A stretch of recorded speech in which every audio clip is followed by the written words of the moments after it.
حوالے سے ہمارا موضوع چل رہا تھا۔ نمبر 12،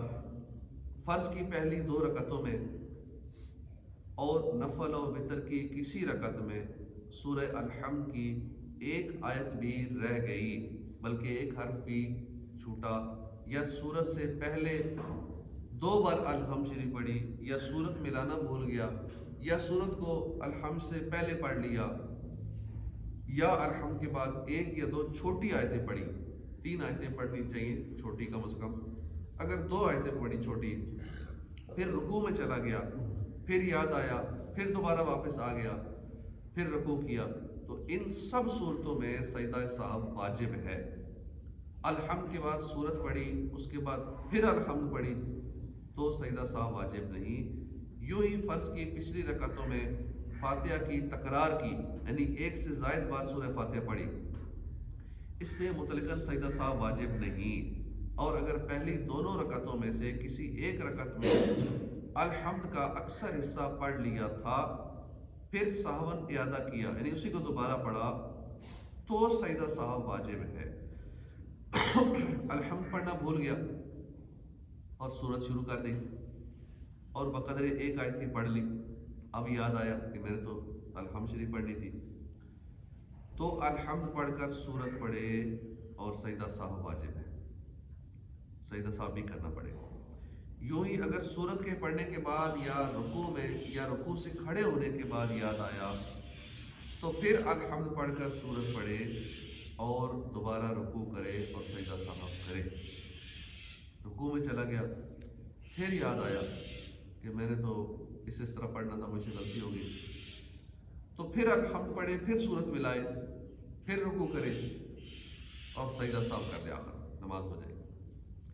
سورت پہلے پڑھی، اس کے بعد الحمد یا الحمد و سورت کے درمیان دیر تک، یعنی 3 بار سبحان اللہ کہنے کی قدر چپ رہا، خاموش رہا، تو سجدہ سہو واجب ہو گیا۔ 4 رکعتیں فرض کی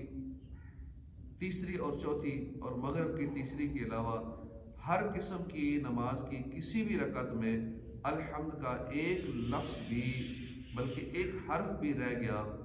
تو سجدہ سہو کرے۔ سورہ فاتحہ جو ہم پڑھتے ہیں،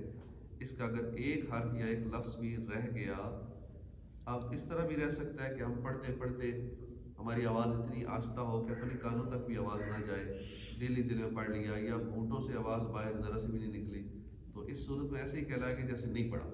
کیونکہ پڑھنا اسے ہی کہتے ہیں کہ ہمارے ہونٹوں کی آواز ہمارے اپنے کانوں تک پہنچ جائے۔ اگر بالفرض پنکھا نہیں چل رہا، شور شرابہ نہیں ہے، پرسکون ماحول ہے، اور ہماری آواز پھر بھی ہمارے کان تک نہیں پہنچ رہی، تو اس کا مطلب ہے ہم نے کچھ نہیں پڑھا۔ پڑھنا اسی صورت میں کہلائے گا جب کم از کم اگر شور شرابہ نہ ہوتا تو اپنے کانوں میں آواز جاتی، وہ پڑھنا کہلاتا ہے۔ فرض کی پچھلی رکعتوں میں سورہ فاتحہ کے بعد سورت ملائی تو سجدہ سہو نہیں، اور جان بوجھ کر ملائی جب بھی حرج نہیں، بلکہ منفرد کے لیے افضل ہے، اکیلے جو نماز پڑھ رہا ہے اس کے لیے افضل ہے، مگر امام کو نہ چاہیے۔ یوں ہی اگر فرض کی پچھلی میں الحمد نہ پڑھی، صرف 3 بار سبحان اللہ کہہ لیا یا اتنی دیر چپ رہا، جب بھی سجدہ سہو نہیں، اور رکوع سجود القعدہ میں بھول کر قرآن پڑھا تو سجدہ سہو واجب ہے۔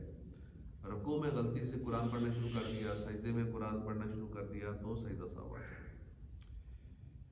جو فعل نماز میں مقرر ہے، یعنی 1 سے زائد بار ہیں، ان میں ترتیب واجب ہے، لہذا خلاف ترتیب فعل واقع ہو تو سجدہ سہو کرے۔ مثلا قرات سے پہلے رکوع کر دیا اور رکوع کے بعد قرات نہ کی تو نماز فاسد ہو گئی، کہ فرض ترک ہو گیا۔ اور اگر رکوع کے بعد قرات تو کی مگر پھر رکوع نہ کیا تو بھی نماز فاسد ہو گئی، کہ قرات کی وجہ سے رکوع جاتا رہا۔ اور اگر بقدر فرض قرات کر کے رکوع کیا مگر واجب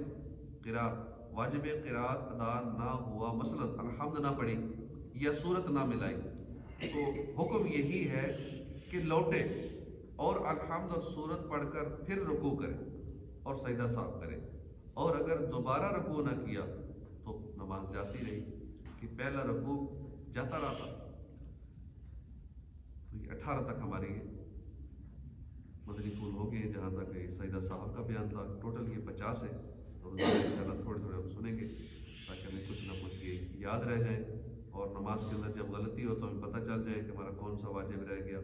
یا سجدہ سا واجب ہوا یا نہیں ہوا۔ اللہ پاک ہمیں نماز سیکھنے کی توفیق عطا فرمائے، آمین بجاہ نبی الامین صلی اللہ علیہ وسلم۔